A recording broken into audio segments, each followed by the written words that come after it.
guys, good morning, this is Julia. Sorry for such a long delay that I haven't been posting anything for the whole month. Unfortunately, I had birthday, I was very busy, so now I'm back.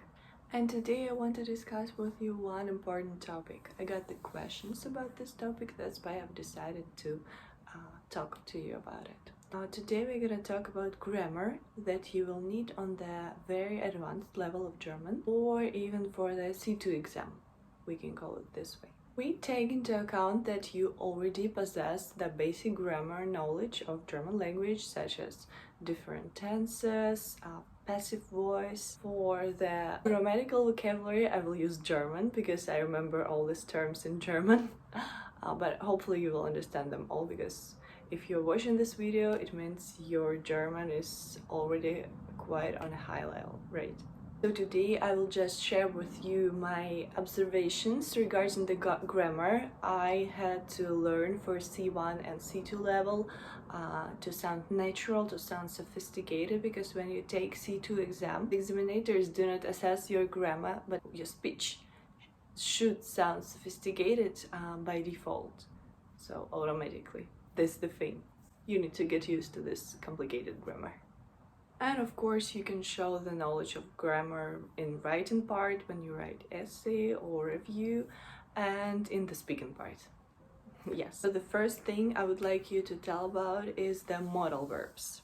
Modal verben.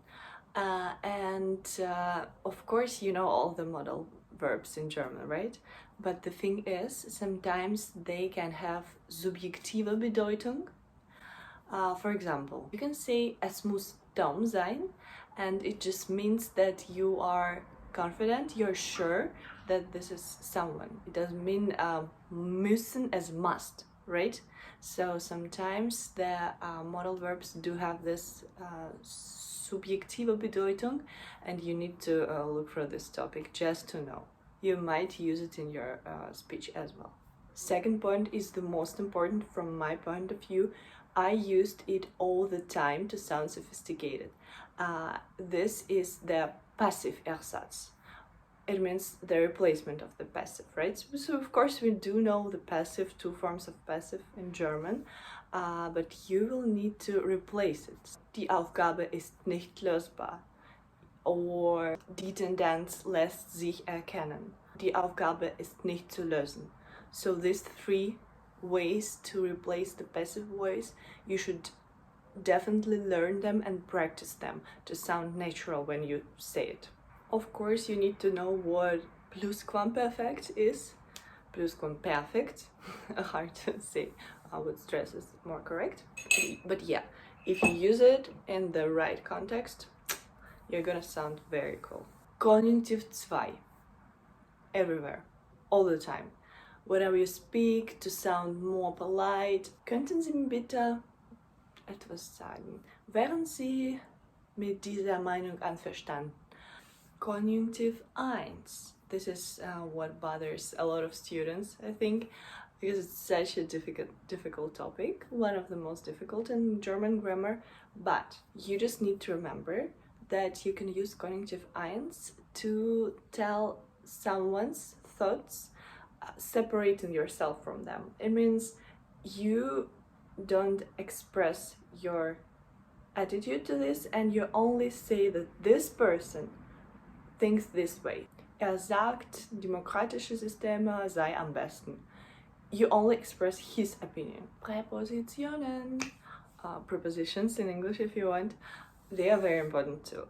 Of course, you need to remember the word order, you need to have the groups of prepositions, Präpositionen, because after some of them we do put the verb right after, right?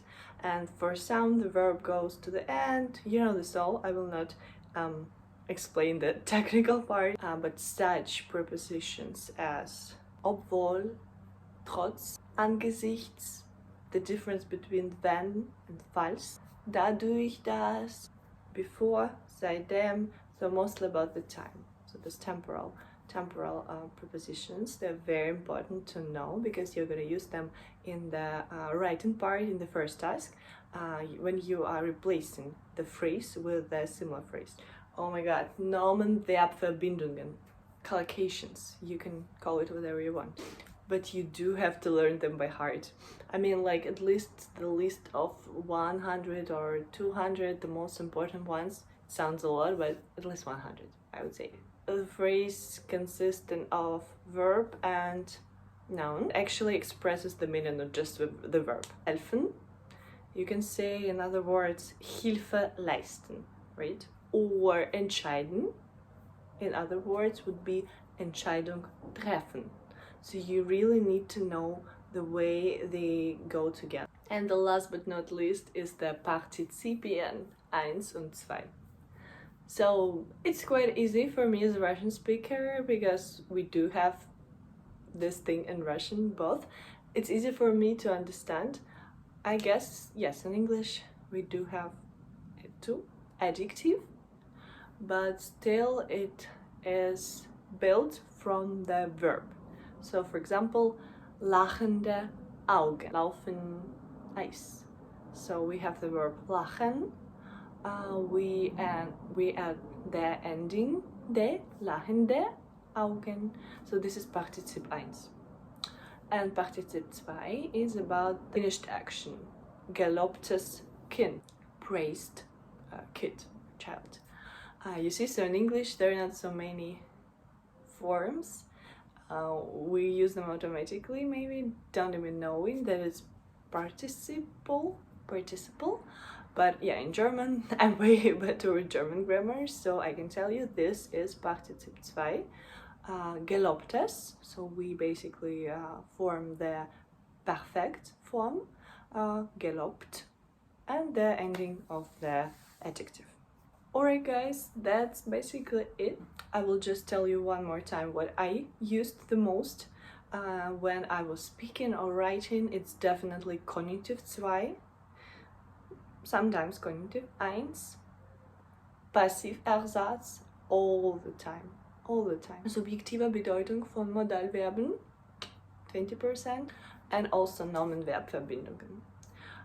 All these 8 topics are very important to know if you do want to pass the C2 exam. This will show your advanced knowledge of grammar. Thank you for watching this. See you in the next video.